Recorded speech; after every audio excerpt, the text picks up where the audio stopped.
name is Gay Satsuma. I'm the interim director for the Center for Okinawan Studies, School of Pacific and Asian Studies, and along with COS and the John A. Burns School of Medicine, we're delighted today to have or host this 50th anniversary celebration for a very important collaborative educational program, the UH Postgraduate Medical Education Program at Chubu Hospital in Okinawa. Today we're honored to have 4 speakers. The first speaker will be Dr. Izutsu from JAPSA. The second speaker will be our keynote speaker, Dr. Ashimine from Chubu Hospital. The third speaker will be Dr. Machi from here, from UH, JAPSA as well. And then our final speaker will be Ms. Ann Ito, who will give very personal remembrances of her father as well. And I will give very short introductions for each presenter. So the first speaker is Dr. Satoru Izutsu, who is our Vice Dean at JAPSA. And I want to congratulate him on receiving from the Japanese government Orders of the Rising Sun for his contribution to Japanese medical education, as well as the medical education program with Chubu Hospital. We're very honored today. Thank you, Dr. Izutsu. Good afternoon and aloha. On November 11th, 6 days from today, faculty, alumni, and staff of the Okinawa Chubu Hospital and officials of Okinawa Prefectural Government will gather in Ginowan, Okinawa to celebrate the 50th anniversary of the University of Hawaii Graduate Medical Education Program at Chubu Hospital.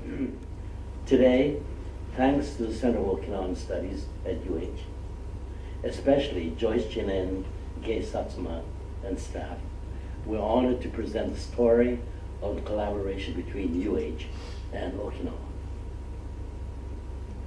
In 1967, the United States Civil Affairs Office of the Ryukyus approached the University of Hawaii through the East-West Center for assistance in initiating a program to improve the health of the people of Okinawa.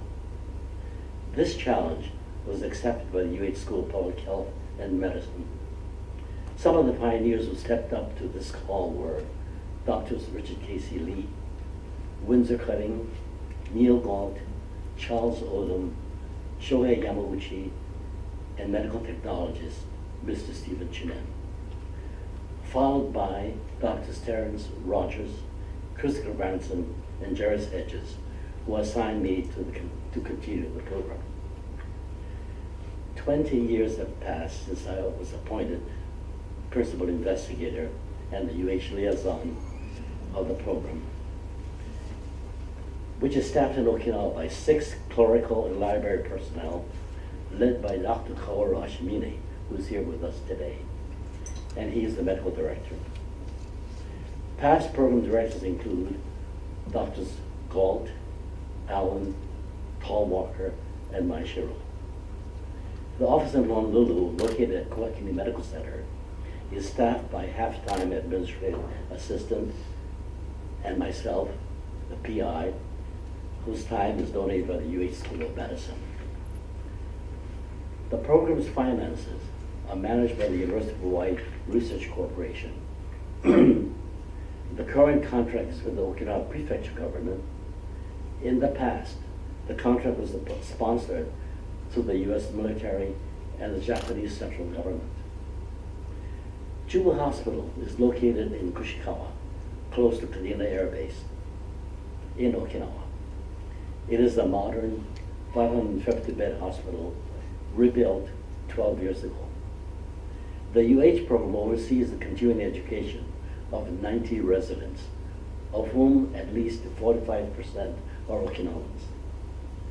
Each year, 28 new physicians are admitted to the graduate medical education program training, and 20 residents, about 1/4 of women, graduate. Upon graduation, The young doctors are required to serve 1 year on the neighboring islands of Miyako, Yaejima, or Iejima before going on with their professional lives. I'm often asked, why has the program lasted so long? I firmly believe that its long life can be attributed to a belief in a noble cause. Initially, to save thousands of Okinawan lives, and gradually over the years by helping to create a healthy Okinawan community. The material benefits for the University of Hawaii are modest. Half-time administrator and one trip from Hawaii to Okinawa for the principal investigator. But for the many volunteer medical consultants, there's little doubt that it was because of their strong belief in helping to make Okinawa a healthier place in which to live.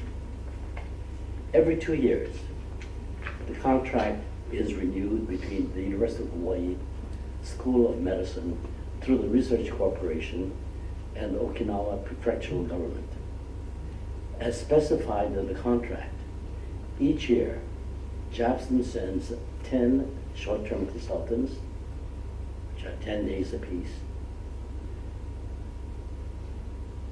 9 of them are short-term and 10 for 3 months. All are physicians recruited for the specialties and reputation as physician teachers from JAPSON's regular and clinical faculty. Periodically, consultants are recruited from the rest of the U.S. Their aim is to teach and demonstrate the most current information and practice in medicine. All consultants have returned with a sense of accomplishment. The UH-Chubu program has earned high praises. A few years ago, the Japan Nikkei Business News conducted a survey of 100 hospitals in Japan and reported that Chubu ranked in the top 10. We'd like to believe that this recognition was partly because of the collaboration between Chubu and the University of Hawaii. Upon my retirement this December, the future liaison for a program will be conducted by Dr. Junji Machi, a graduate of the Chubu program, a practicing surgeon here in Hawaii, and a faculty member of JAPSON here at Honolulu. We look forward to his stellar leadership.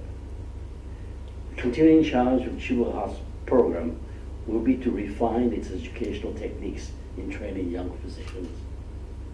To date, it has been a model of what graduate medical education should be and could be. Many Japanese schools have caught up to Chubu's method of training physicians. It is now time to reassess current Chubu program and pursue the next generation of the most up-to-date educational technique to advance medical care for the people of Okinawa, Japan, and the world. Okinawa, through hard work and determination, continued to pursue the development of a healthy Okinawa. The Chubu program can proudly look back historically to 1945, when there were only 6 physicians for all of Okinawa. At that time, the population was about 660,000. Today, there are 240 physicians for every 100,000 population, the same as Hawaii. The program at Chubu has contributed more than 1,000 graduates and will continue to pursue the noble cause of achieving a healthy Okinawa. Each year since 1990, I have attended the graduation of the residents trained at Chubu. Permit me to share the message that I have delivered. Please make believe you are the graduating class. To the graduating class, the University of Hawaii is very proud of the program at Chubu and our long affiliation. Your outstanding program is well known and respected throughout Japan. This program is an example of what is best in postgraduate medical education. The Chubu program is the longest continuing international affiliation that the University of Hawaii has had.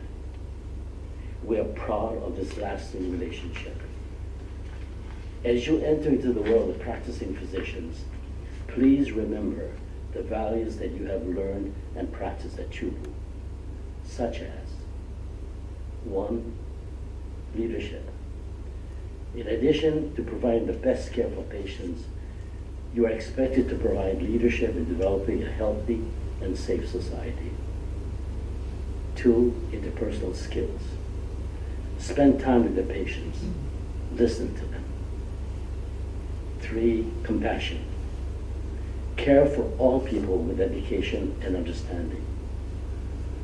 4, health. To help others, you must take care of yourself physically and mentally. Be sure to get enough sleep, eat healthy, and play hard. Do not forget your friends and especially your family. They will help you keep a balanced life. Finally, remember that the faculty of Chubu are here to help you. Call on them, ask them for advice, not only about medicine, but about life. Your teachers will allow you to amaeru. Over 2,000 years ago, Hippocrates, father and teacher of medicine, provided these words that are still applicable. 1, sensei wo ayamaru. Honor all who have taught you. 2, 医学の進歩を見遅れないこと。Keep abreast of advances in medicine. 3, 熟覧してしたい医師のアドバイスを受ける。Seek the counsel of the particularly skilled physicians. 4, 患者の秘密を守る。Maintain patient confidentiality. 4, 医の倫理を守る。Uphold the highest ethical, moral, and behavioral standards. And 6, 病気治療するとともに予防する。Prevent as well as cure disease. And above all, do no harm. Gai wa te nai. A personal thanks to all of my mentors, colleagues, and students for allowing me to be the PI of this project for 28 years. It has been rewarding. I shall miss it. Sayonara. Thank you very much, Dr. Yuzutsu. I didn't realize it's been 28 years. Thank you so much. Our next speaker is Dr. Kaoru Ashimine. He's our keynote speaker. He's the director of the UH Postgraduate Medical Education Program at Chubu Hospital. He kindly agreed to come, even though it's just a few days, to spend time with us in Hawaii. He is one of the early graduates of the program, and he shared with me that he spent his entire career, a very lengthy, prestigious career, at the prefectural hospital, a very selfless and caring doctor and medical practitioner. He recently received Orders of the Sacred Treasure for his contributions to the improvement of pediatric care in Japan. And he'll go back and in Tokyo and receive that order from the Imperial Palace. Please welcome him to UH. Aloha. Konnichiwa, minasan. Thank you very much for introducing me. Yu Sensei, thank you very much for talking about the Chubu Hospital. Okay, so I'm going to talk about the Chubu Hospital, 50 years history in 30 minutes, right? 30 minutes. Yeah, up to I 40. tried to finish in 30 minutes. Well, everybody knows Okinawa. Okinawa is called as the keystone of the Pacific, especially by military personnel. The Okinawa was under American military control from 1945 to 1972, and Okinawa was delivered to Japan in 1972. This picture was taken in 1946, right after World War II. You see the concert house, this American military concert houses. So the people actually some people live in the concert house, and also this is the nursing students at the old Okinawa Central Chubu Hospital. It's called the Central Hospital. In 1946, look at this. That concert house is a hostel, and you see the nursing students there. It's inside the hostel, also in the concert house. Now, in 1952, that means 7 years after the World War II, now we are modern, new building of the Chubu Hospital. It's called the Koza Hospital previously. So it's on inauguration ceremony, Koza Hospital, 1952. And the number of physicians in Okinawa, soon after World War II, in 1945, only 6 survived the war of 21 who were drafted. In 1946, 64 physicians returned from military service. In 1950, that means 5 years after the World War II, there were only 131 physicians in Okinawa. All physicians served in governmental hospital. They are not allowed to have private practice because of the shortage of physicians. Dr. Yamauchi, I think some people know the Dr. Shoei Yamauchi. Actually, he was invited by Pacific Military Command to survey medical and public health condition in Okinawa. And Dr. Yamauchi criticized severely the management of health care of civilians. Actually, he recommended the following things. Number 1, establishment of training hospital. Number 2, foundation of medical library. Number 3, consideration to build medical school. In 1965, new training hospital was built. This is the Chubu hospital in the beginning. And this is the article from newspaper, Morning Star in Okinawa. This is 1967, January 18. It said U.S. doctor named to train locally.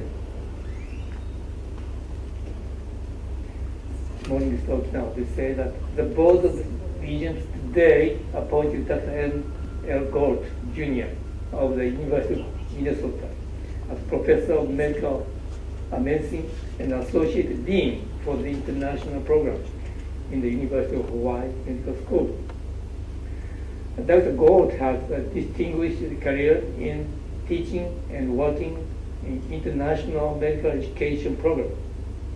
President Thomas Hamilton said, the university is extremely fortunate to have him on its faculty. I know his experience will be invaluable in launching the university, the medical program in Okinawa. Gold's first assignment will be to direct the UH medical program in Okinawa. He will be stationed at Central Hospital in Okinawa. The Chubu Hospital, called Koza Hospital, or Central Hospital, or Chubu Hospital, the same. Well, so this is Dr. Gold, which I showed you. Dr. Gold's experience in international medicine includes works as an advisor to the College of Medicine at the Seoul National University in Korea, and consultant with the Agency for the China Medical Board in Japan, Korea, Hong Kong, and Philippines. He has also worked in the medical education in Vietnam? Well, this picture from July 25, 1967. Yeah. I think this is President Hamilton, but I haven't met him, President Hamilton. Actually, he came to observe the education in Cuba, Hawaii program, Then he met, the highest ranking, soldier, called the High Commissioner. He's just like king in Okinawa at that time. High Commissioner, and that's gold. So actually, Dr. Hamilton came to Chubu Hospital that year. Now I'll show you the faculty, Hawaii faculty staff in the beginning of 1971. There were 15 staff working in Chubu. They stayed 2 years. It means,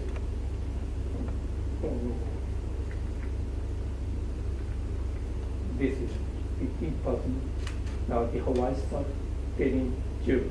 Dr. Gold, so Mrs. Gold, she's also physician. Dr. Maishu, the former director, he was young, just he acquired the American board and he joined the Hawaii program.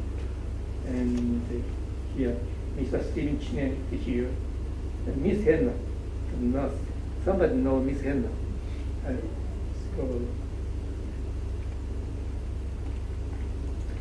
And this is from the Morning Star Okinawa, every second, 1967.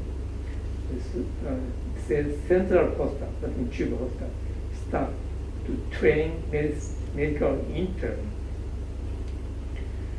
It's a postgraduate medical internship training program, the first in the history of the UH-Chubu, is scheduled to start April 10 at the Okinawa Central Hospital in Gushikawa.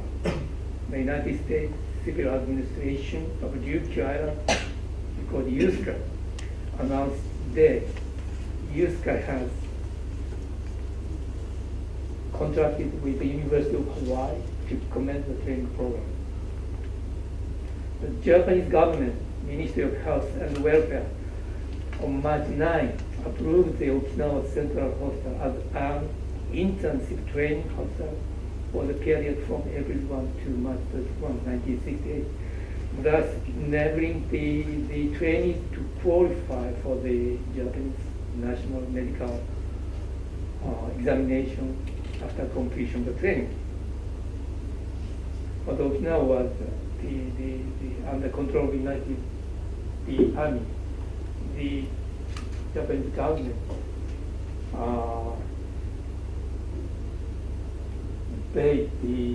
actually agreed that Okinawa Chubu Hospital would be one of the training hospitals in Japan. Okay, this is also the article on the Morning Star Okinawa, I think.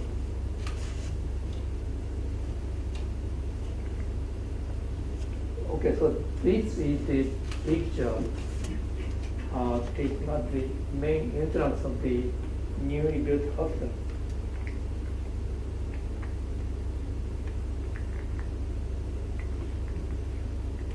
Dr. Gold here.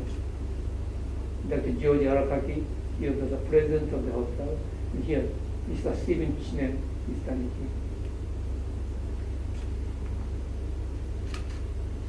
here. And also the article from the Honolulu Advertiser.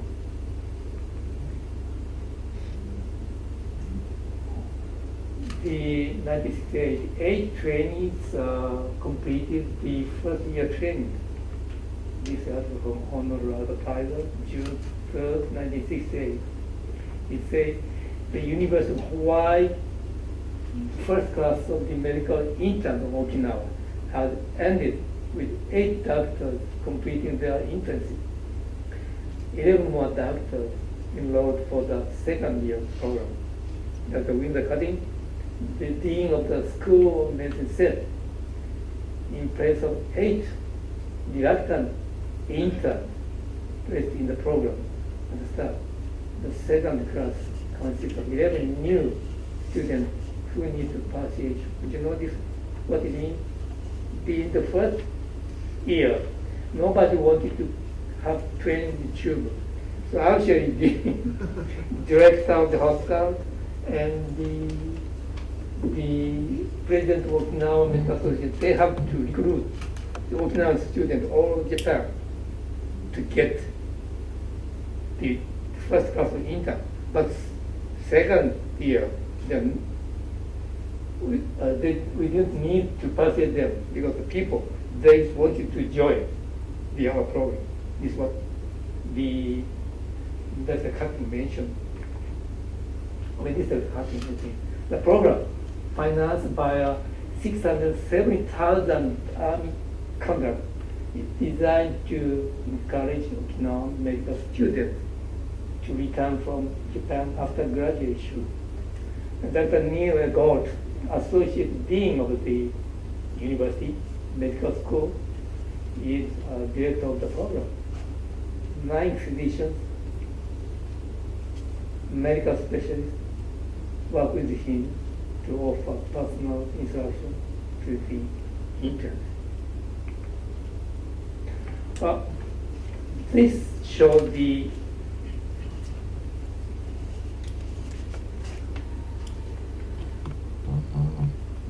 University of Hawaii consultant and faculty from 1965 to 2016. That's all 50 years. At the beginning, starting we have only, initially we have about 10. And I can sorry, in the middle of this program, we have many consultants. All together,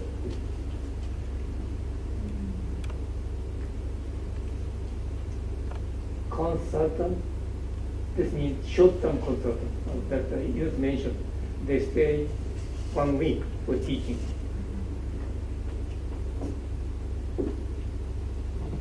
$536 consultants came to Chubu as a short-term, and 226 long-term consultants came to Chubu. So altogether, more than 700 consultants visit Chubu under the University of Hawaii program. So actually these consultants came all over the United States. Some came from Canada, some came from Europe.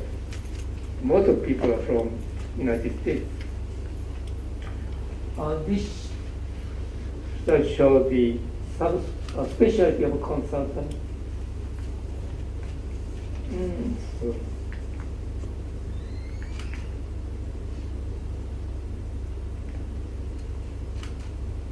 this internal medicine, close to 300. In pediatrics, about 110. OB/GYN, about 60. Radiology. Pathology, yes, pathology. Pathology, surgery, anesthesia, and others. So altogether, more than 700 physicians visit Chubu. They made very great contribution to the development of a program. Okay, now, University of Hawaii Postgraduate Medical Education Program at Okinawa, Chubu Hospital. 25th anniversary ceremony was held on April 25, 1992. So we invited many guests, such as ex-director, consultant, and were invited from Hawaii or mainland US and Canada. So I'll show you the article from the Alumni Association newsletter. It says, the University of Hawaii Postgraduate Medical Education Program at Okinawa Chubu Hospital celebrated 25th anniversary. Dr. Taro was the director of the program at the time, he mentioned that the University of Hawaii maintains a number of the important extramural programs. One of them is the postgraduate medical education program at Okinawa Chubu Hospital in Okinawa, Japan, which celebrated its 25th anniversary on April 25, 1992. Okinawa is the largest island of a chain called Ryukyu Island and on the mainland of Japan.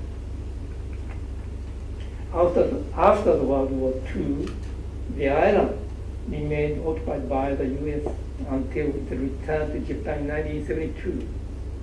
Okinawa did not have a medical school, and majority of Okinawan students in mainland Japan did not return to Okinawa for a variety of reasons. In 1967, in response to the need for more doctors and better medical care on the island, the youth Corps contracted with the UH to provide the necessary facilities and administration. This is Dr. Taroka. The concept of the training was quite unique for Japan in that it was meant to emphasize clinical training along the guidelines of American postgraduate education program.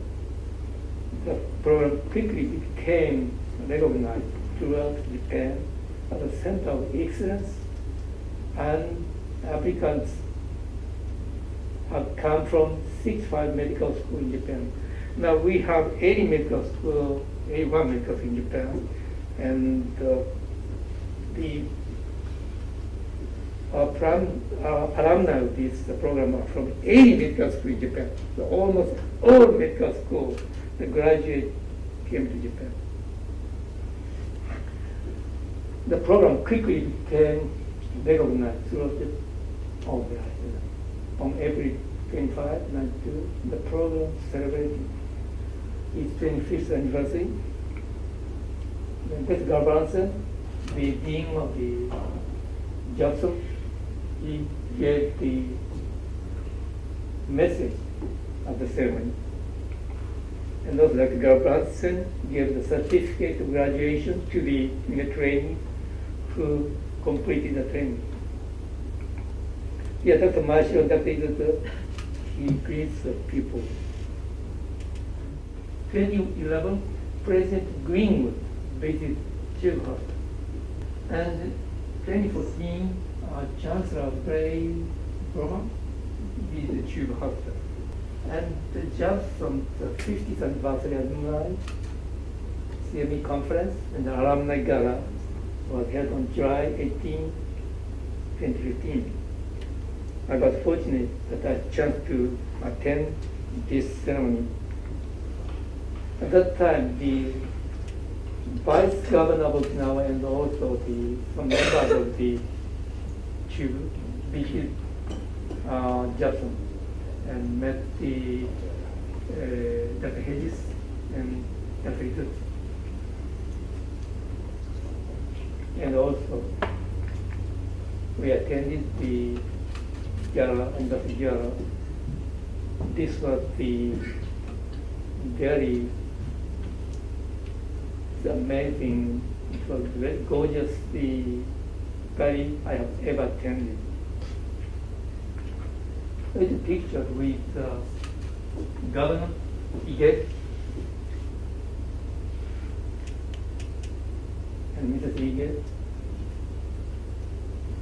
and Dr. Hedges, and the governor, Okinawa people. Now we have, Okinawa, Hawaii sister states relationship. Now we have 30th anniversary ceremony on October 19. Oh, this is wrong. 2016. I expect this attend that. And that ceremony, Governor Ige Mrs. Ige. Do you know this person? Caroline Kennedy. She came from Tokyo to join the meeting. There's some people from, the guest people from Hawaii. Wow, this is Dr. Izutsu in his 60s or 70s, I don't know. Maybe. And I'm glad to announce that Dr. Izutsu the order of the rising sun gold lace with neck ribbon. It's very difficult to say in Japanese. Chokuji Kyusho. Very easy to say that. But very high rank the medal for his contribution to the establishment of the postgraduate medical education program at Okinawa Children's Hospital, and his contribution to the medical education in many of Japanese medical schools. So Dr. Izutsu will receive this medal in Hawaii, in Honolulu, Yeah. 18 December 14th. December 14 at the concert. おめでとうございます。Well, Hawaii and Okinawa Island. I named it Brother Island. You know why? Hawaii, Okinawa, it's a kingdom, Hawaii kingdom. It's a UH-Chubu kingdom. And the first king named Kamehameha in Hawaii and Shohashi in Okinawa. The population at present almost same, Hawaii and Okinawa. But the total area is different. Hawaii is about 8 times of the Okinawa. It's very latitude. Honolulu is the north 20 degrees, and Okinawa is a little bit located north of the Hawaii. And the island, Hawaii volcano, right? Okinawa, it's flat coral. The highest mountain in Hawaii is Mauna Kea, 4,200 meters high. But in Okinawa, the highest mountain is Omoto Dake. It's only 525.5 meters. It's not a mountain, it's kind of hill, right? That I show you the picture of the king Kamehameha and King Shohashi. They established unified dynasty in both islands. And in looking at the map, Hawaii is located in the center of the Pacific Ocean, right here. The center, right just the center of the world. You see the east, you see mainland United States, of course South America, and Japan here, China, and Australia. You know, so it's very good location. Okinawa is located in the west side of the Pacific Ocean, and this is Japan from Hokkaido to Okinawa here, near Taiwan. It's very, there are many islands there. And now the Okinawa is considered to be the main gate of the south of Japan. Very close to Taiwan, China, and Korea, Philippines, and Southeast Asian countries. But, and by the University of Hawaii Postgraduate Medical Education Program at Okinawa, Chubu, this is anniversary ceremony will be held on November 11th, this coming week.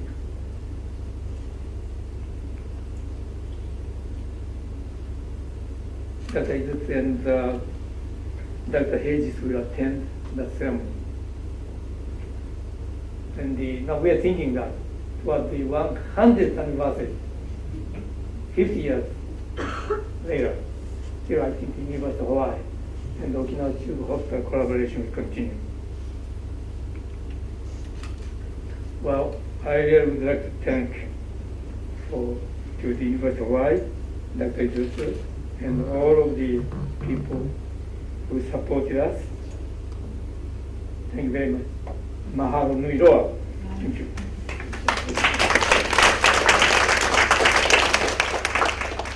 Thank you very much, Dr. Ashimine. We are going to save the questions for after all the four panelists speak today.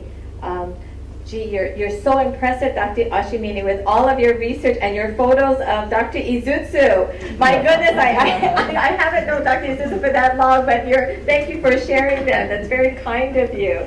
Our third speaker today is Dr. Junji Machi. He's professor of surgery and the assistant director of the Office of Global Health and Medicine at Jackson. And he's also a graduate of the program. So let's welcome Dr. Machi.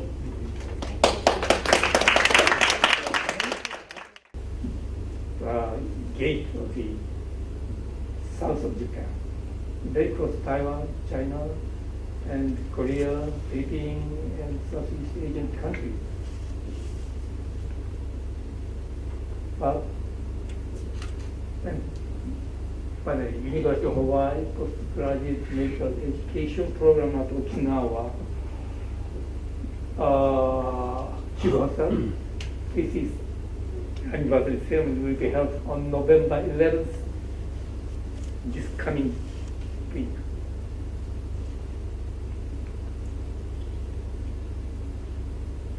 Dr. Izutsu and Dr. Hedges will attend the ceremony.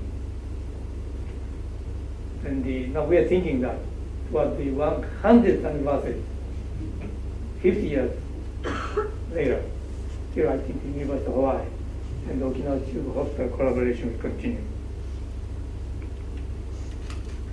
Well, I really would like to thank to the University of Hawaii, Dr. Izutsu, and all of the people who supported us. Thank you very much. Mahalo nui loa. Thank you.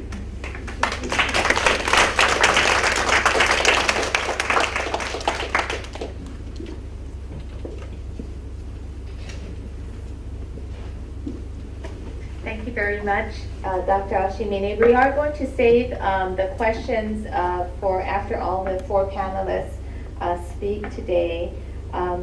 Gee, you're so impressive, Dr. Ashimine, with all of your research and your photos of Dr. Izutsu. My goodness, I haven't known Dr. Izutsu for that long, but thank you for sharing them. That's very kind of you.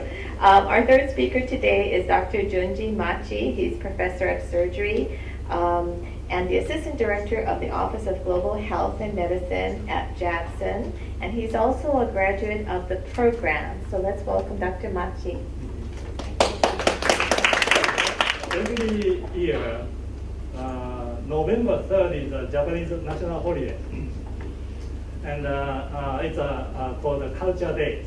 On that day, they announce many people who contribute to Japanese many things like business, politics, economy, health science, education, and selected special people and give us some award. And this year, he mentioned to Dr. Izutsu, Dr. Shimine received another. And it's hard to tell. The one Dr. Izutsu received, it's called the Kyokujusho. It's Order of the Rising Sun. The Dr. Shimine received so-called Zuihosho, which is an Order of the Sacred Treasure. And this is given, of course, Dr. Izutsu received it because of the international education contribution, particularly to Japan, many medical schools, including also the Okinawa Hospital. But Dr. Shimine received this because of some educational part is a part of it, but he contributed a lot for the pediatrics healthcare in Japan, not just inside of Okinawa, but he spent a lot of time volunteer all over Japan and contribute for the advancement of the pediatric healthcare in Japan. That's the reason why he received this Zuihosho. Congratulations, Dr. Izutsu, as well as Dr. Shimine, as well as Dr. Izutsu. Okay, my talk is compared to the one Dr. Izutsu and Dr. Shimine, it's very personal history. but it's tightly related to Okinawa Chubu Hospital and JAPA. Okay, so my title is I Have a Dream Success. But my dreams is not like the one of the Dr. Luther King. It's not that big, but I have many dreams in my life. In 1962, when I was 10-year-old, I had a dream to become a surgeon in the United States. The reason is I watched this TV. Oh. It's black and white, but it's in Japanese. You know, they translate in Japanese. And at that time, we have many American TV drama like Lassie. I don't know how it says. Papa Nande no Shitte. Father knows everything. Oh, yeah. And one of these of Ben Casey, I watch this one every week, 30 minutes. And I was talking, I couldn't remember, but I was talking to my parents. I want to be a surgeon like this, like Ben Casey in the United States in the future. So this is my first dream. Okay. And then when I graduated from medical school in Japan, 1977, I was looking for some way to come to the United States. But my university, Trinidad University, all of Japan, the medical school, not much connection to the US medical school or residency training. But when I was looking for some place, I find this University of Hawaii postgraduate medical program at Okinawa Chubu Hospital. I had no idea what Okinawa Chubu Hospital was at that time. But because University of Hawaii is the United States, maybe it's closer than in Tokyo, spending in Tokyo my training. So I decided to go to Okinawa right away. And this is a flyer of this year. Of course, 40 years ago, it was something much older, but I found it. That was my lucky. And then I decided to go to Okinawa. And my old classmates said, Machi, why are you going to Okinawa, such a small island? Nothing is there, no education, no training. I said, no, it is Hawaii program, so something related to the University of Hawaii. And I came to the Okinawa, 1977. I'm the 11th graduate. Dr. Shimine was first or second graduate? Third, okay. I'm the 11th graduate. Dr. Shimine was attending at that time already. But I'm the surgeon, so my boss was this person, Dr. Naishiro. And he's a very iron man. He's a very good surgeon, as well as a very skillful surgeon. And he's at the Okinawa Chubu Hospital is like a boot camp. And what he said at the first day to us is, don't use your brain. Don't think nothing. Just use the muscle. Just moving around. So I said, okay, that I can do. I don't have much knowledge, physical knowledge of brain, but I have muscle. So I started training under him 4 years. It was a big progress for me. I have very good confidence. I probably was able to come to the United States. So Okinawa Chubu experience is my first step to the dream. And then my dream comes through after that, 1981. So after that, I came from the Okinawa to the Chicago, then to the as a researcher, and go to the Philadelphia and Pittsburgh as a residency. So 1981, it was almost impossible to be accepted as a residency program. So I started with a research fellow. And this is Dr. Bernard Siegel, my mentor, and I spent with him several years. And then he asked me to get into the graduate college and get a PhD. So I spent 4 years with him, and then I get a PhD at University of Illinois. And then after that, I spent some more years, then moved to the Medical College of Pennsylvania to get into the residency training. And then I spent 5 years research and residency, and then went to the Mercy Hospital, Pittsburgh, and finished my residency 1995. So at that time, I was thinking where I should go. Oh, this is Dr. Gold actually. I never met Dr. Gold before, but when I decided to come to the United States, Dr. Maeshiro introduced me to the Dr. Gold, and he was in Minnesota, and he kindly invited me and my wife to his home, and I spent a few days at his home, and with the wife. He welcomed me so much. When I was in the United States, I don't have much, of course, no family relative, but he, welcomed me, and my wife was very at home. When I get married, I proposed to her in 1982. She said, okay, I accept your proposal, but only one condition. She said, she has a dream. She likes to come to the Hawaii and need to live in Hawaii anytime at the end of her life. So I said, okay, Hawaii, maybe eventually I can go. So I promise you come to the Hawaii. So that's my wife's dream when I get married in 1998. So this is Chicago. I got a daughter, and this is when we moved to Hawaii. My wife and this is my family a couple of years ago. So I had a dream when I finished my training in Pittsburgh to become a surgeon educator. I was educated many years, but I like to educate next generation and also work as a surgeon. And my mentor, Dr. Bernard Siegel, told me that education is not asking for any rewards to that particular person, but it's just given to the next generation. So I didn't get feedback, nothing, but he asked me to go to the Hawaii anywhere, but do the education to the next generation in Hawaii. So we moved to Hawaii.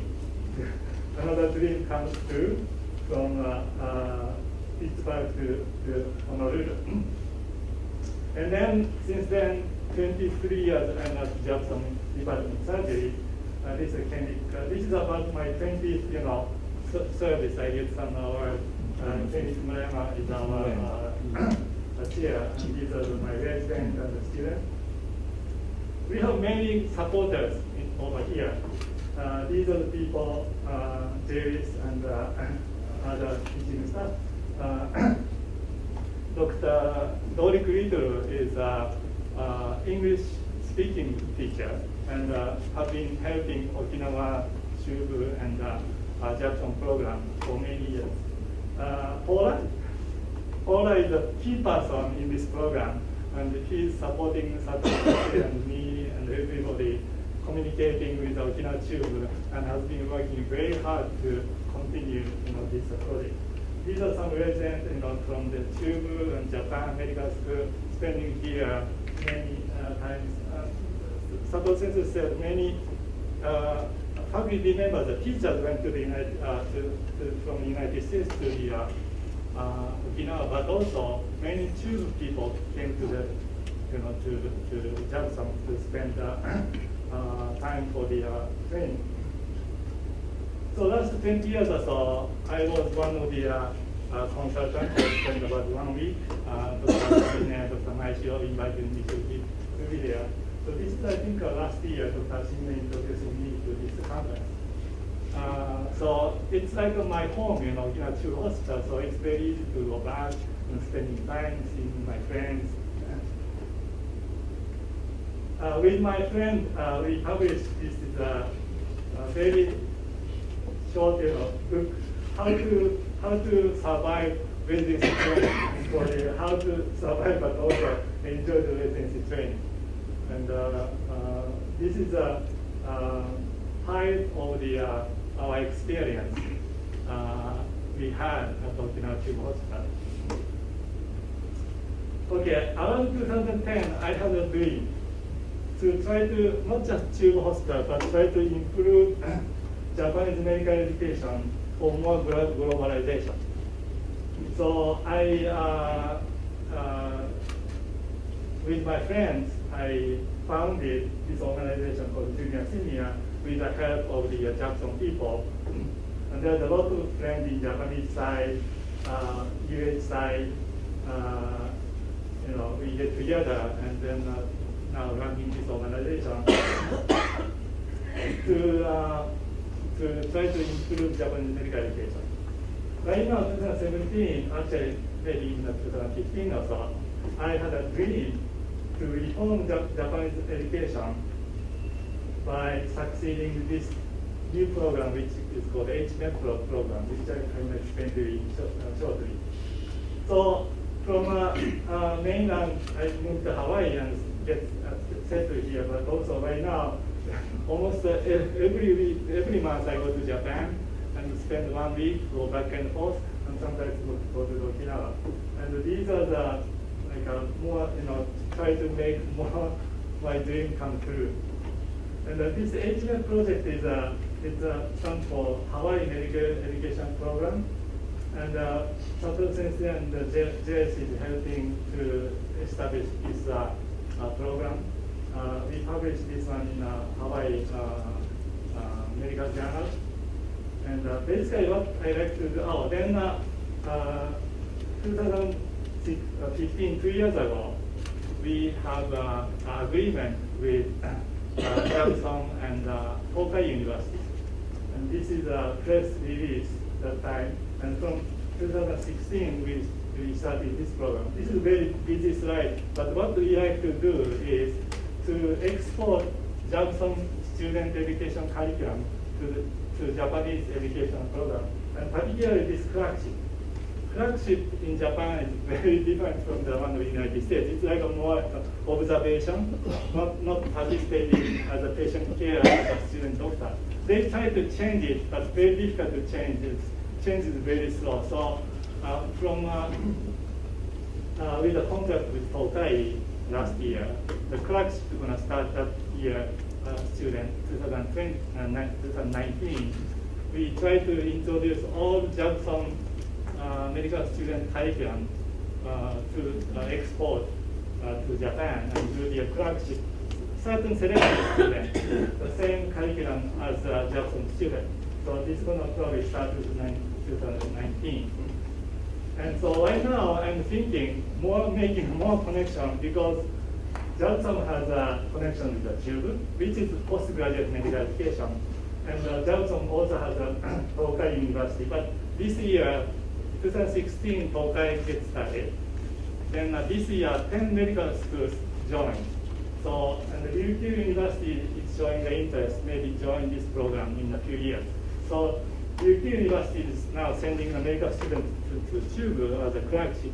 So, maybe this is all connected in a few years. Hopefully, I can work with the UH-Chubu Medical School and Jackson, and then try to reform Japanese medical education system gradually. So this is a picture about the 50th anniversary already. Dr. Shimine showed this 50th anniversary of Jackson 2 years ago.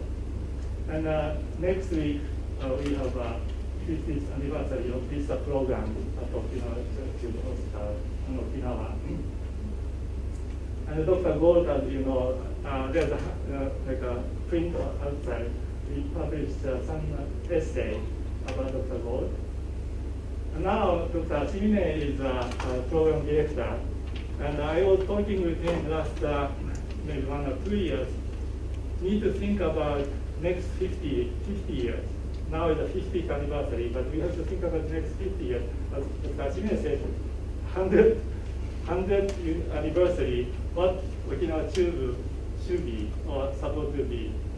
And then of course maybe I'm not leaving, but we need to get started now. So we are gonna start new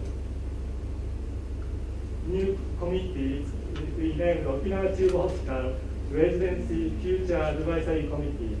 With OCH RFA, we're gonna start this kickoff meeting 1 day before the anniversary, which is the 10th of this November. And then many alumni, we had almost more than 1,000 alumni be announced, and then in a working group, almost like 30, 40 alumni showing interest. And this way we get together and discuss about what Tube will going to be in the future. With continuous support with Johnson, of course. My thinking is this art aspect of the medicine is very important. Science is of course important, but also the art. As Dr. Satoru Sensei said, like communication, leadership, moral ethic, passion, compassion, all these are the art aspects of the medicine. And thinking back to the last 40 years, when I spent, graduate from medical school, and thinking about future, this is a little busy slide. When I went to the Okinawa Chubu Hospital 40 years ago, there's no ultrasound, no CT, of course, no PET scan, nothing, no email, no IT, no AI, nothing. And we just communicate with the patient. So communication is very important to medical practice. So art aspect is also very important. But now we are spending so much time about science, because science advanced, the technology advanced a lot, particularly AI and IT. These things eventually, thinking about next, maybe not 40 years, maybe in 10 years, 15 years, this technology advanced more and replace the science aspect of the medicine a lot. So what needs to be done for the healthcare as a physician is more like art aspect, I think. Because the art aspect of the medicine is hard to replace by the AI, I think. So I'm thinking, education right now, based on the current healthcare or physician's role, is too late. We have to think about 15, because right now medical students right now, they actually work as an independent physician maybe 15, 20 years later, right? So we have to think about that time and start doing the education. So future physician's role, and then we have to start the education. So Okinawa Chubu education system probably needs to be changed, because it's more like how to get the knowledge and the science kind of things. Of course, with the patient relation, they are learning a lot about art aspect, but we need to more organized to how to teach the art aspect of medicine. That's my personal view. Anyway, I have some more dream. I have some more dream. This is the last few slides. I like to go to the space, because I'm interested in the so-called space medicine. And I was almost giving up to go to the space, but now, because of the new technology, maybe even a layperson may be able to go to the space in maybe 10, 15 years. I hope I am living at that time. So I like to go to the space to conduct some space medicine. So University of Hawaii has a space astronomy. What's that called? Astronomy. It's very famous, right? Yeah. So maybe next 10 years or so, I like to spend more time for this space medicine. So my dreams came true, and hopefully coming through with a lot of support from many people, but particularly Dr. Satoru Sensei, thank you very much, and also James Hedges has been supporting me a lot. And then next, my boss is going to be Dr. Gregory Maskarnek, he's there. So he's going to, work with us for the next, I don't know, maybe 10, 15 years. As a director of Office of Global Health and Medicine, and probably working together with the Okinawa Chubu Hospital. Maybe one more. Do you know Dr. Shigeaki Hinohara? Everybody knows? He lived 105-year-old, and he just passed few months ago. He's a very famous person, not just because of as a physician, but he contributed a lot for the education, healthcare, not education, medical education, but education for the children and many things, and also elderly, the health of the elderly people. At the end of his talk, he always mentioned about a dream, like I mentioned about dream, and he said, draw a big dream in the sky. That is from his slide. And he was always saying to the young people, have a dream, even though it may not be achievable. Have a good, big dream, and then, work on towards that. Dr. Inohara was a very nice person personally, but also he contributed a lot for the Japanese healthcare education and so on. So currently, medical education is so-called outcome-based or competence-based education, but my life has been dream-based life, and hopefully your life will be also something like this. Last word is, Dr. Eleanor Roosevelt, the first lady of the Roosevelt, President Roosevelt. I like her word, which is the future belongs to those who believe in the beauty of their dreams. So this is my last word to you today. Mahalo, thank you very much. Thank you very much, Dr. Machi. I hope one day to meet your wife and thank her, because without her dream, if your wife wanted a dream to live, I don't know, in Norway, then you would be in Norway. So I want to thank your wife for bringing you here, and thank you so much for such a wonderful presentation. Our last and final presentation is by Ms. Ann Ito, who is the UH Director of the Kukua program. And she's also the daughter of Mr. Stephen Chinin, who was instrumental in establishing the program, and so she kindly agreed to share some family memories of her father and the start of the program. I feel like the tail end of the wonderful creature that has run ahead, sharing so many very detailed pieces of information about the history of this tremendous partnership between the University of Hawaii and I guess initially the United States Civil Administration of the Ryukyus, the USCAR that Dr. Izutsu and Dr. Ashimine had mentioned.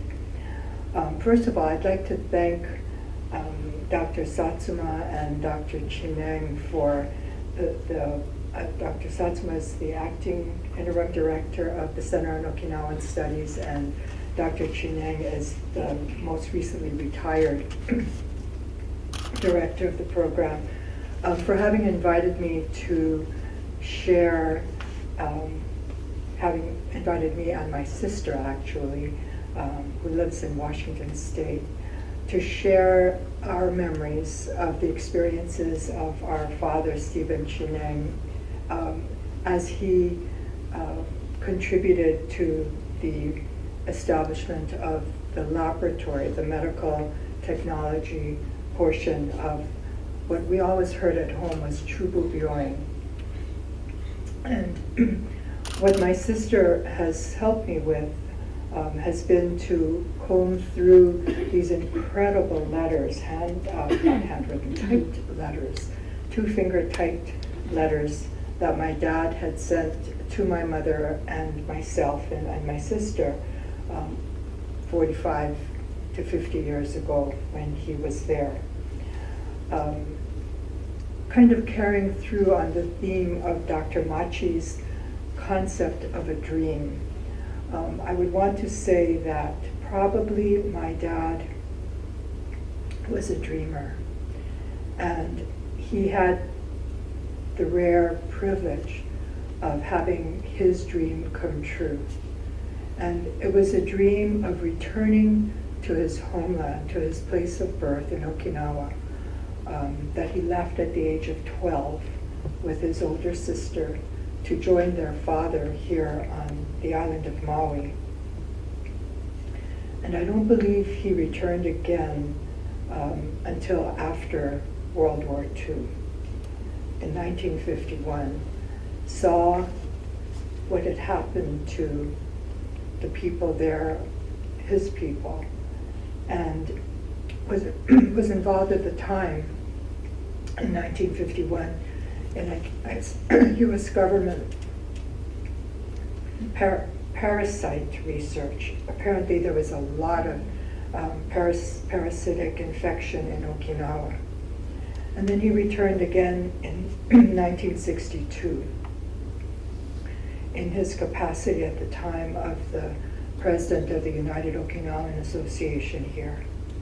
And then ultimately his dream came true in 1966 when he was asked to help establish the laboratory there at Chubu Byoing.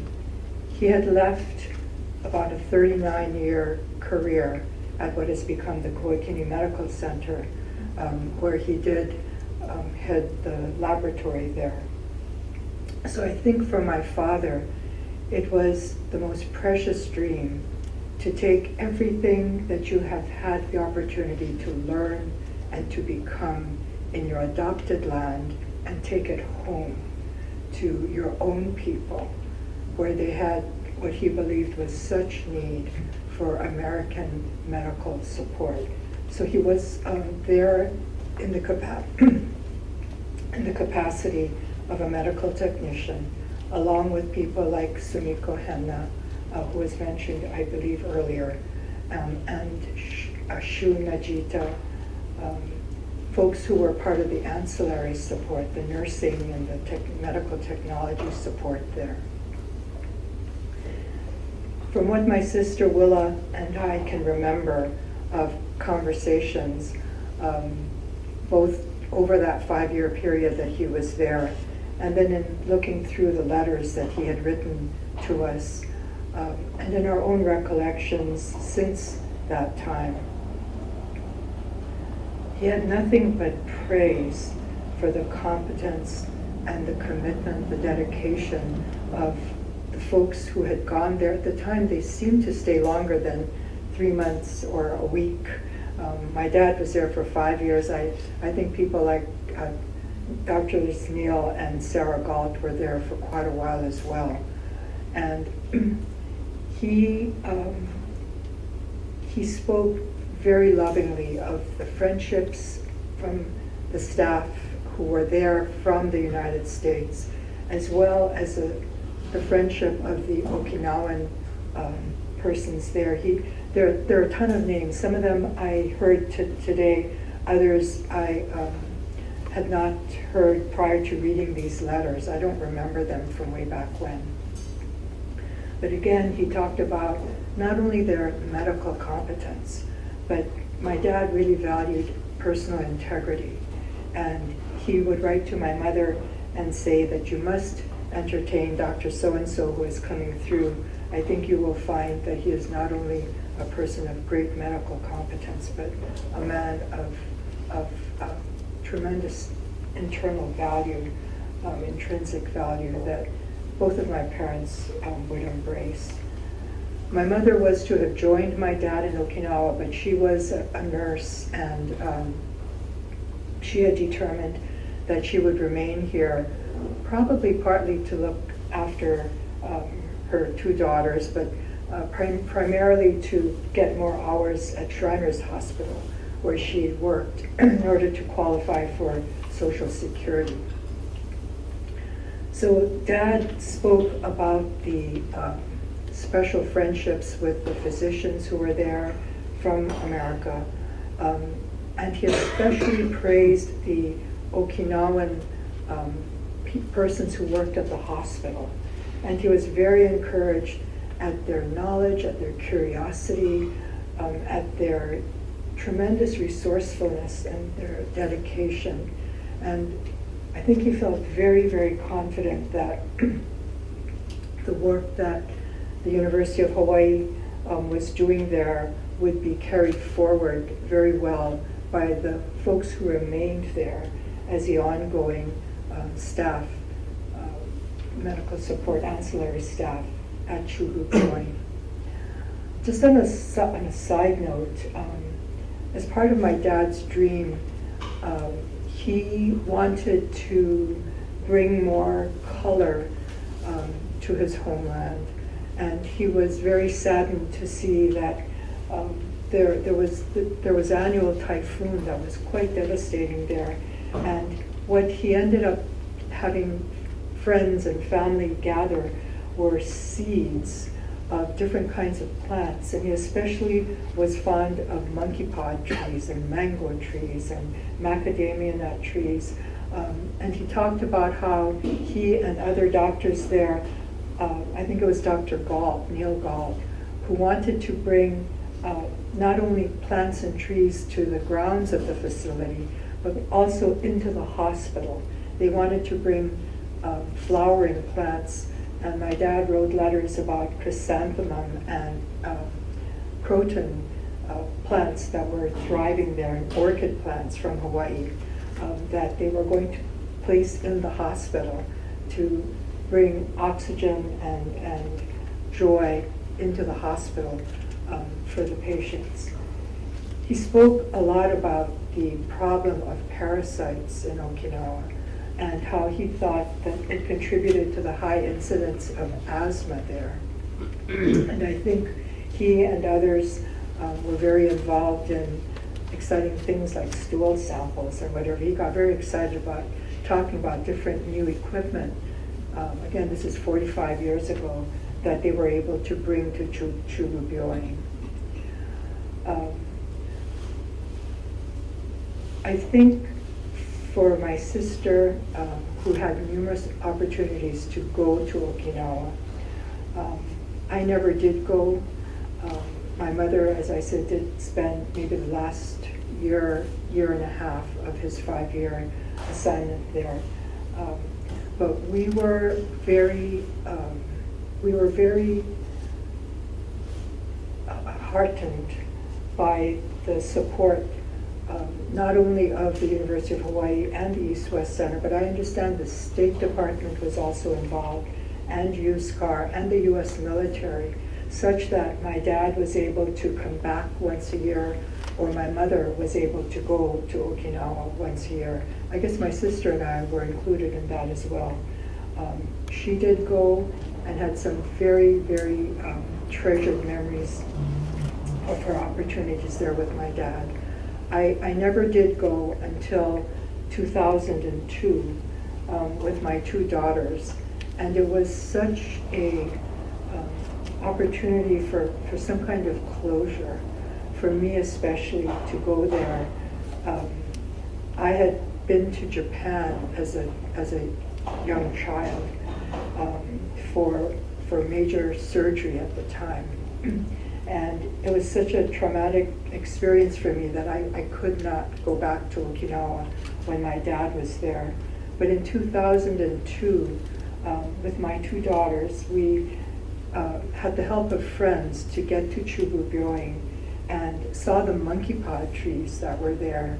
And we just kind of slipped onto the grounds, into the hospital, and lo and behold, saw pictures of my dad there. And we ran into Dr. Ashimine, and my feeble, horrible Japanese, we were able to establish that indeed Dr. Ashimine was there and knew my dad. And we had a very marvelous exchange. And for myself and for my daughters, it was just such an opportunity to see where it was that my father, their grandfather, had gone to achieve something that I think those of us who have not yet retired dream of, which is the dream to, after retirement, still continue to contribute in a meaningful way to a population that is so dear to a person. And I think JAPSM, the University of Hawaii, and all of these other sponsoring groups made that possible for my dad. And, you know, just as a total side note, in my faith tradition, today is All Saints' Day, Sunday. And we had an opportunity in our church to remember those who have gone before us. And I feel that somehow this all came together today, and I have the opportunity on behalf of my dad and my mother and my sister to thank the University of Hawaii, Satoru Yuzusu, Dr. Hedges, and all of you who have been involved in this incredible international project, ultimately to improve the health of people on our planet. So on behalf of my dad and mom and my sister, I thank you all very, very much for giving me the opportunity to share some of these personal remembrances. Thank you.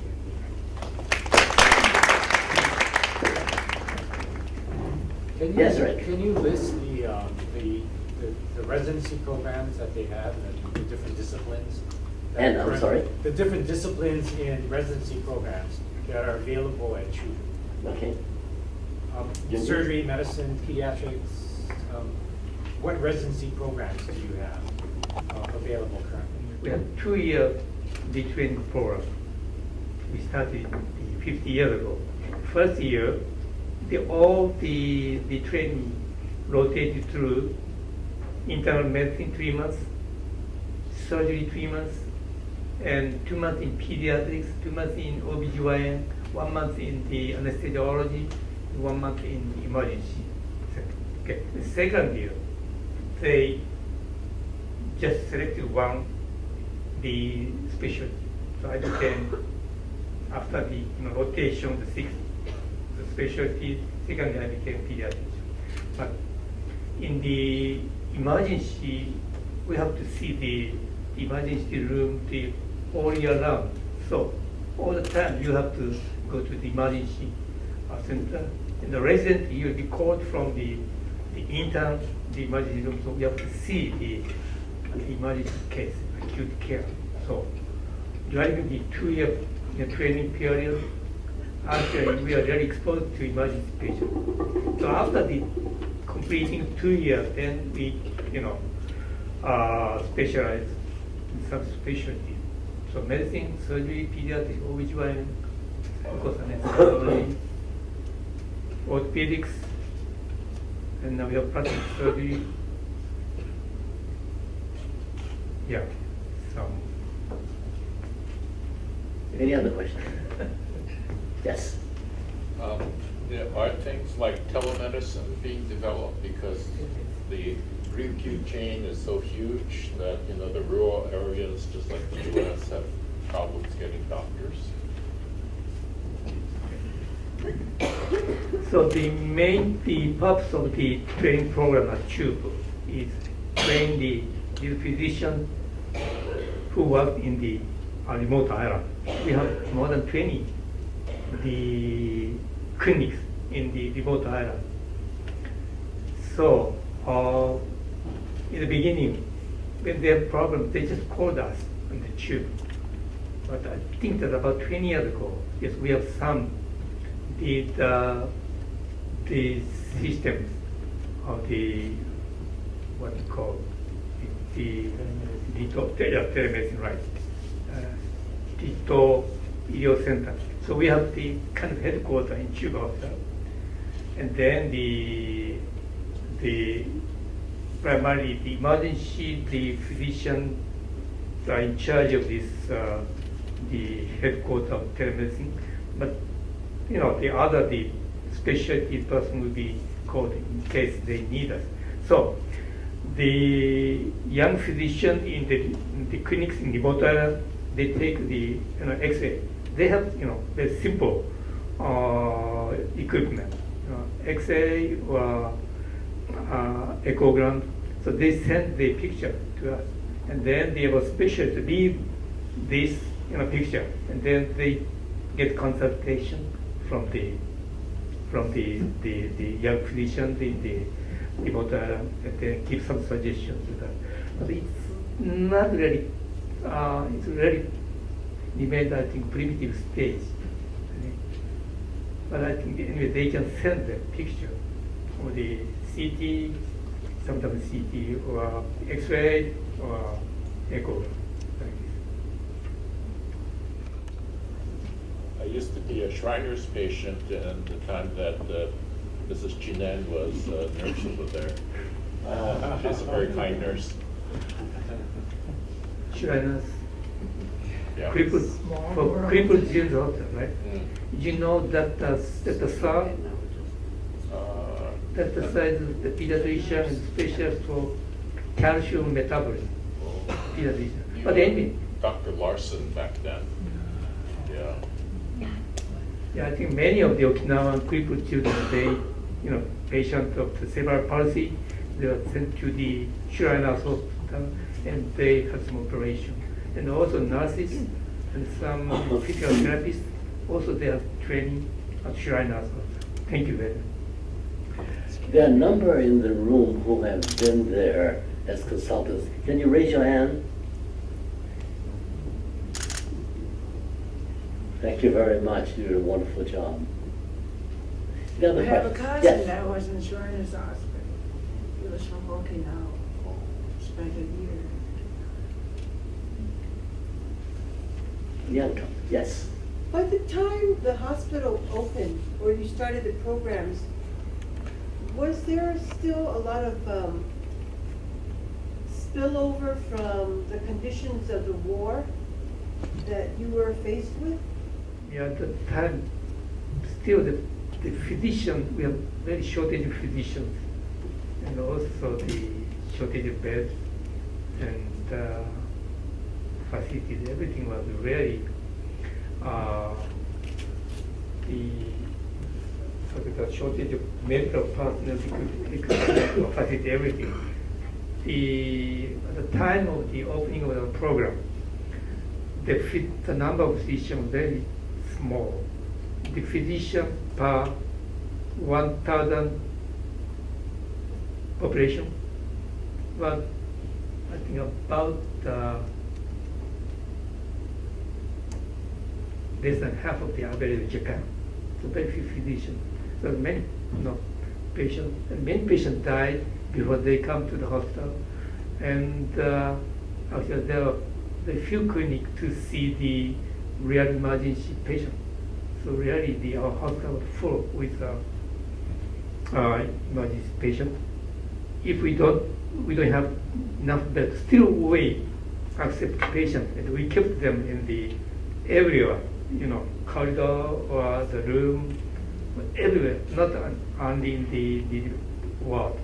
So anyway, it's said that if you die in the Chubu hospital, so it's okay, because everything has done at that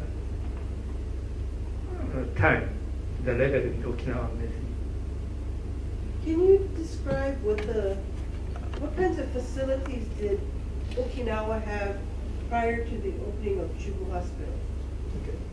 I told you that there were about 64 physicians in Okinawa, right? And the Okinawan population before World War II was about, I think, 600,000 people there. And at the time of war, about 200 people were killed, including American soldiers and foreigners. I think about 550,000 Okinawan people were killed. So I think the population after World War II was about 400,000 or 450,000. So only in total about 160 physicians in the 1955. There was a shortage of physicians. So, and also for first 4 or 5 years, no private practice were allowed. All physicians had to work at the government, UH government hospital. We had about 5 or 6 government hospitals in Okinawa. So Chubu was one of these hospitals. At the time in Nago, Ginoza, or Chinen, Ishikawa, and also Naha and Chubu. So 5 or 6 hospitals. But the number of beds was about 100 or I don't know, and physicians were about 3 or 5 in these hospitals. And there are many, I think, small clinics all over the Okinawa. Only one physician was staying there like this. So actually, the situation was very bad in Okinawa. But actually, in the Koza hospital, that means the Chubu hospital in Koza,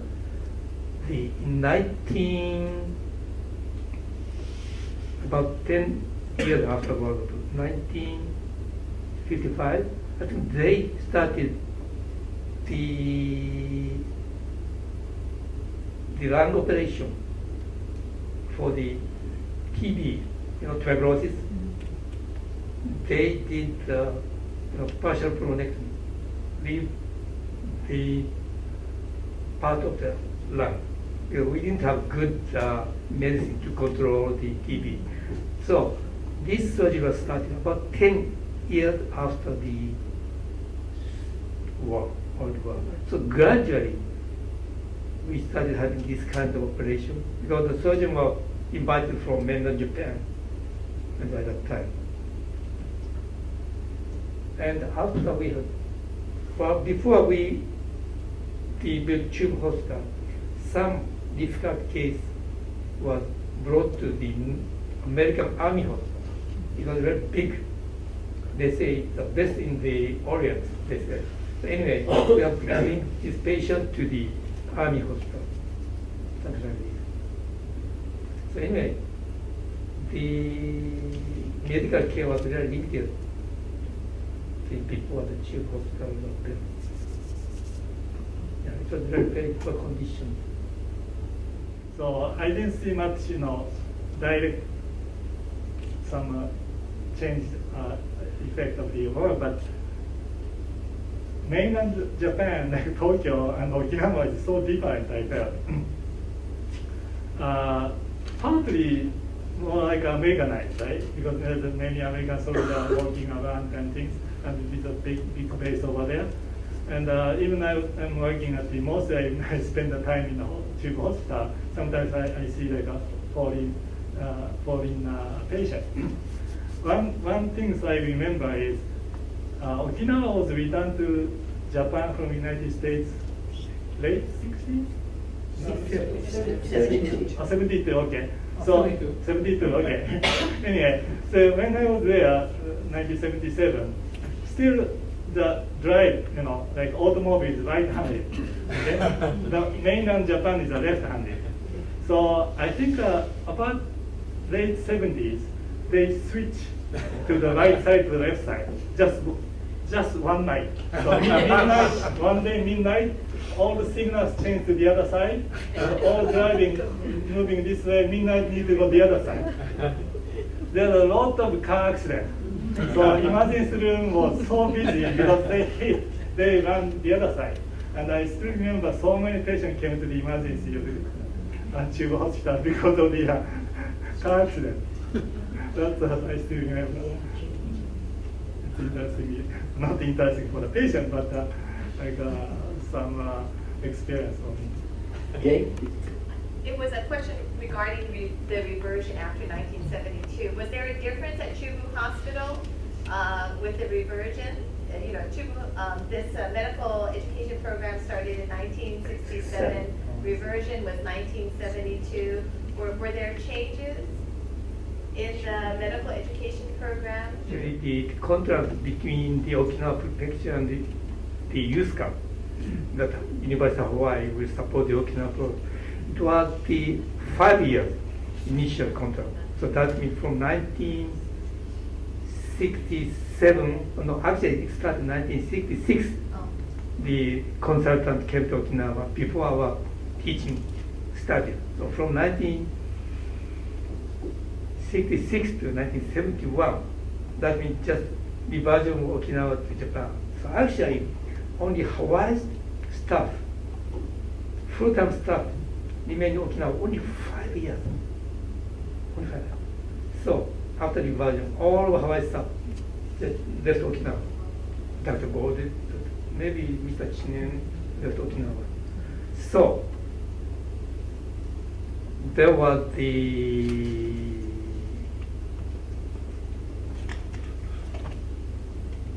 maybe our program. But Maybe. always there's one U.S. Physician staying whole year. When I was there, Dr. Willis was there maybe 3 or 4 years. I know that. Yeah. Okay, but actually Japanese government, okay, this, actually they supported the financially to continue CHUBU program only 1 year.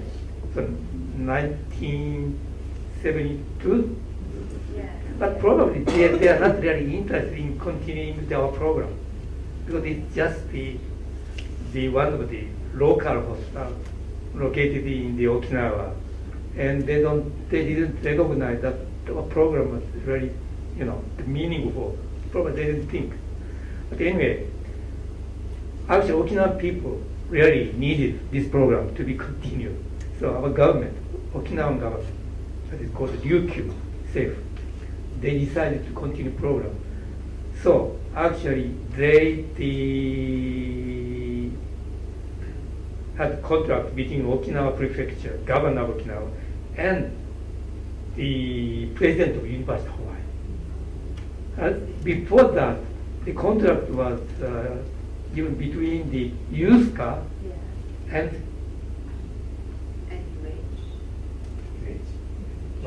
so all the fund was given by USCA.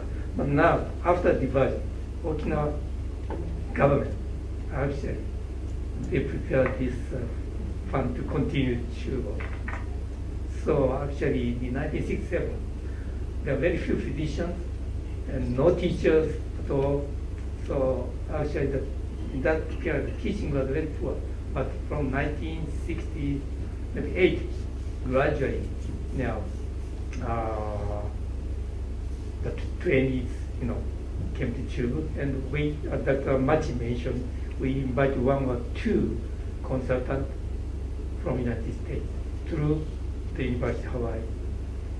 So just we continue to decided to continue the program. Each person stay like a few years, I think. Not just 3 months or 1 year. They stay very long time. Another thing. Then after the division of Okinawa to Japan, the postgraduate education CHUBU was very well recognized as an American style teaching program. So this program attracted many young doctors and graduates of the medical school. So many of them came to Okinawa. So I mentioned now we have the Area Medical School in Japan, including the Boei Daigaku, self-defense medical school. So except for that, all medical school, the graduate of all medical school actually came to CHUBU. So it's really well known and well recognized. Yeah. When I graduated, as I said, nobody cared about CHUBU, no medical school. So it was not competitive to go to CHUBU. Because when I was there, only 5% applied to the mainland and 4 passed. So it's pretty easy, but now it's very difficult to get into the CHUBU program. So I was lucky to attend that. No, it's not true. I was a young, staff of the CHUBU at that time. I just returned from the Chicago, and I became chief of pediatrics at 31 years old age. And when Dr. Machi came, he was a very smart guy. He's from Tokyo, so I thought he was really a smart, active guy. From your dreams, but also the international dreams of bringing all the different entities, including from the mainland of Japan, and integrating the perspective of art and clinical, having medical students involved more clinically or actively, maybe, some of the dreams that you're having, and maybe even to some degree rubbing off the problem-based oriented approach. So I look forward to seeing how that grows in the future. And the liaisons will continue to grow between the University of Hawaii, CHUBU, and others. So I'm excited to see that. Thank you very much. I think that the whole Japanese medical education is changing. And currently, as you all know, Japanese medical school is 6 years after high school, which is different from U.S., which is 4 years after college. Then currently the Ministry of Health and Welfare requires 2 extra years, the last 2 years of the 6 years, to be in clinical rotation. The issues that I observe that the Japanese medical education has are the lack of teachers. You know, how to do American style bedside clinical teaching. And this is a huge challenge. So it'll be interesting to see how it develops. And I think that Dr. Machi's program in terms of the Hawaii style medical education program will have a great influence in this whole area of doing bedside teaching clinically, and how the physicians, senior physicians will be trained to do that, because a lot has to do with customs, you know, tradition and so forth. So it'll be interesting. Any other comments? Just one request from that standpoint.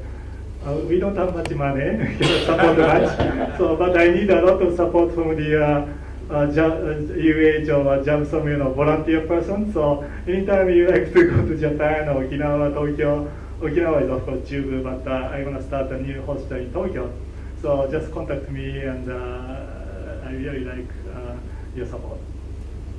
I don't know how many in the room has had experience in working with renewing budgets every 2 years with the Japanese government. It's a story to tell.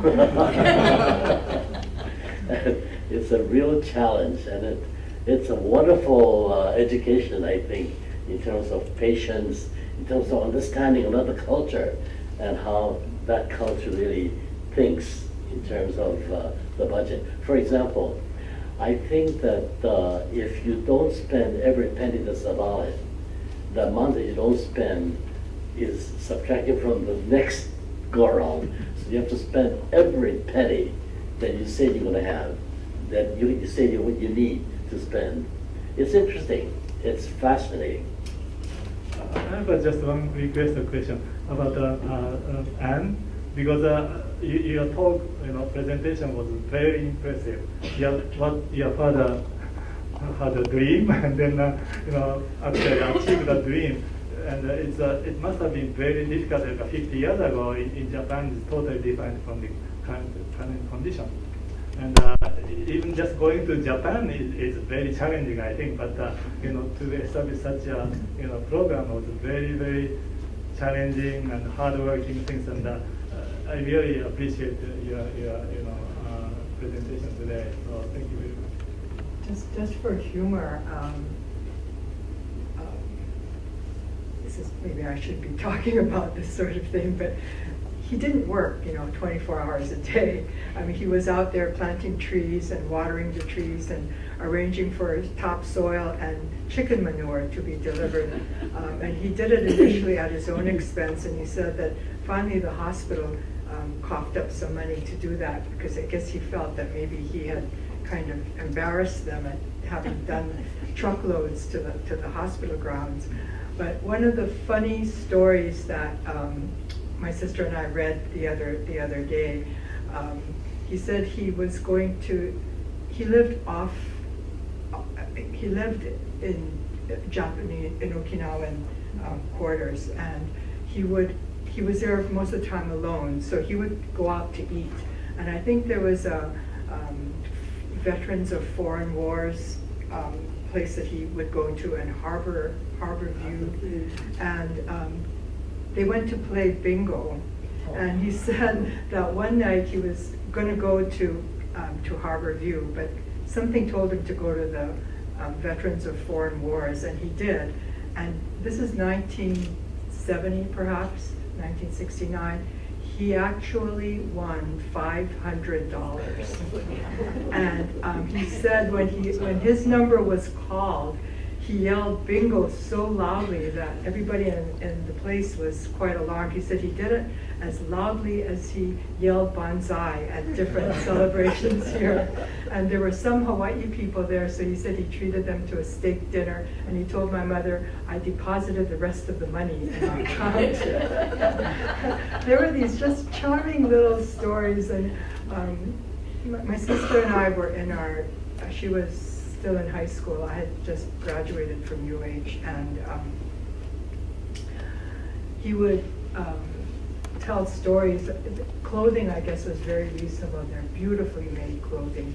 And he says, I got one that was red and one that was a lighter color. And you be sure to have Anne wear the red one so people can see her and they won't run her down. Just these very touching stories in the letters my sister and I, which I think I'm going to share with my daughters.